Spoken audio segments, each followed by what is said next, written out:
Good morning. Welcome to this edition of the Lynne Hayes Freeland Show. I am excited about today's conversation only because I feel like we're going to get into some stuff that we haven't dealt with yet. We've had a lot of conversations about race relations, about our kids, about George Floyd, but now we kind of bring it all together. What do we say to our kids? And in particular, what do Black fathers say to their sons in an era where it can be dangerous being a Black male on the streets? Three strong fathers, and I picked three men that I know to be active, involved fathers because I wanted to get their perspectives. Blaine Jones, you know him, and I'd be remiss, okay, he'll get on me if I don't say one of my favorite guests on the Freeland Show. Pittsburgh attorney Blaine Jones, he comes back, but he's wearing his dad hat today. Kahari Mosley, political strategist, he's been on the show before as well, and we know that Kahari's dealt with some stuff. He and wife Chelsea Wagner dealt with some stuff in Detroit, so he brings his own perspective to the mix as well. And Darren McCormick, as a lifelong educator in the classroom, also a father, you deal with this stuff in the classroom, at home. Gentlemen, welcome to the show. Thank you. Let me first start with that 8 minutes, that video that we all saw. And whoever wants to go first, tell me what went through your head, what went through your heart when you saw the George Floyd video, because as a Black man, you had to watch it. And I know that as you watched it, you had to know that you were going to have a conversation with your sons.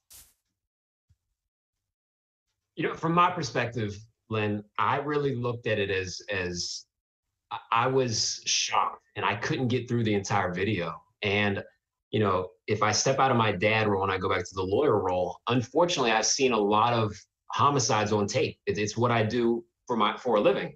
Mm-hmm. And it's not that I'm bragging about that, but when I juxtapose what I saw with the many homicides I've seen on tape over the years, this was right at the top in terms of its brutality, in terms of its lack of humanity. But the thing that stood out the most to me was the look of indifference on the officer's face. And there was just this feeling in my soul when it came to my kids, because I knew they were going to see it. Mm-hmm. And I didn't know how to articulate what I just saw.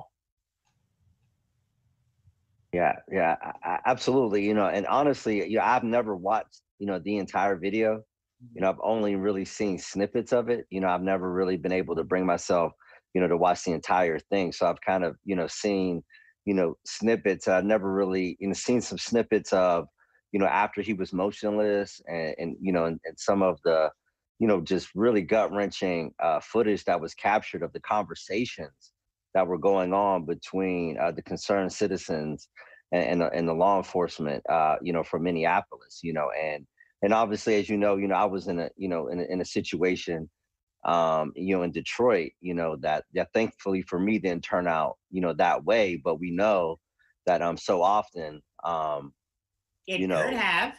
Yeah, you know, it very easily could have. So it brought back a lot of memories, you know, from that, and it did, you know, force me to, you know, to have, you know, conversations, you know, with my son, and they definitely have, you know, a jaded view of law enforcement based upon, you know, what they see in the news, and particularly my personal experience. Mm-hmm.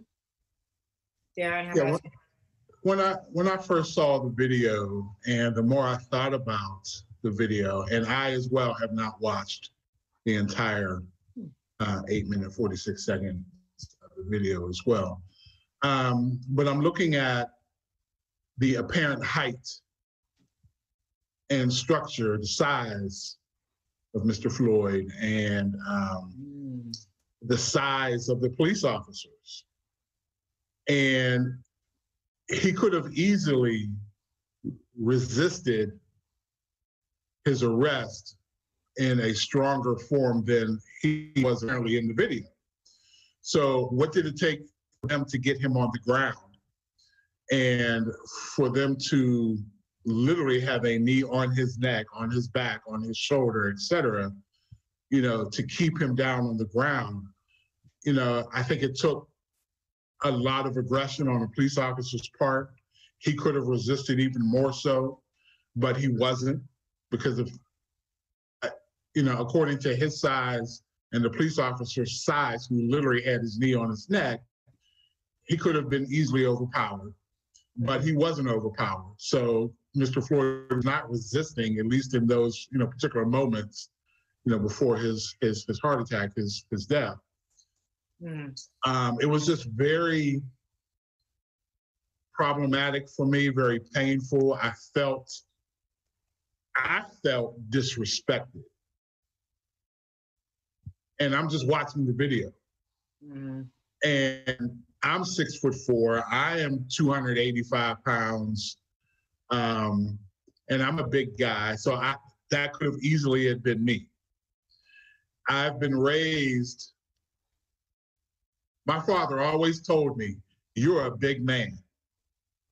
And you have to not be very aggressive because you can't shrink. You can't shrink yourself from 6'4", now 285. You can't make yourself 5'11" and 200 pounds. So your appearance can't change, but how you carry yourself needs to be in a way where it doesn't show aggression. Because there's a risk in being aggressive. Because I'm a Black man. Okay. Hold that thought. We got to take a commercial break. We got a lot more to talk about because I want to know who approached you. Did you approach your sons or did your sons approach you? That's where we pick up the conversation when the Lynne Hayes Freeland Show continues. I told you it was going to be good. We'll be right back.